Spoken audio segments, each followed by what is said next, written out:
بسم الله الرحمن الرحیم. نن به زه تاسو ته د ایکسل پروګرام درته شروع کوم. کوشش کوم چې څونه زما زده دي هغه ستاسو سره شیر کړم. نو چې تاسو کله ایکسل خلاص کړئ د میک بوک کې دغه رقم راځي، په وینډوز کې لږ ورژن مختلف دی.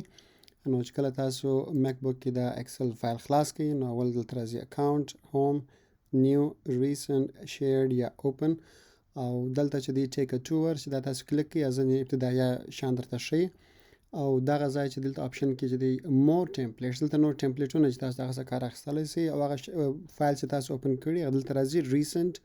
نو ټول دلته راځي. تاسو کولی سئ دا پین هم کړئ چې کوم تاسو غواړئ ډېر زیات روزمره یې کاروئ یا ډېر زیات یې کاروئ، او دغه چې دلته پین خاص عموما چې تاسو پین کړي هغه دلته درسره ښکاره کړي، یا چې تاسو سره کوم فایل شیر سوی هغه بیا دلته راتللی سي.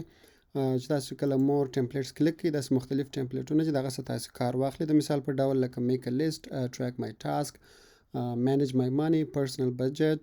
نو داسې مختلف ټمپلیټونه تاسو کولی سئ د دې سم استفاده وکړئ، خپل بلنک فایل خلاص کړئ او دغسې استفاده وکړئ.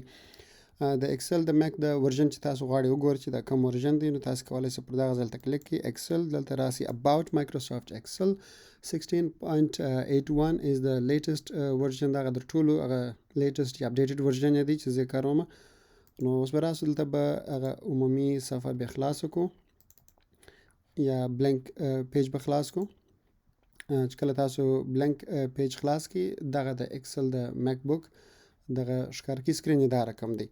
نو د نن دپاره دغه ویډیو وګورئ، انشاءالله نورې ویډیوګانې چې څونه ژر یې اپلوډوم. مننه.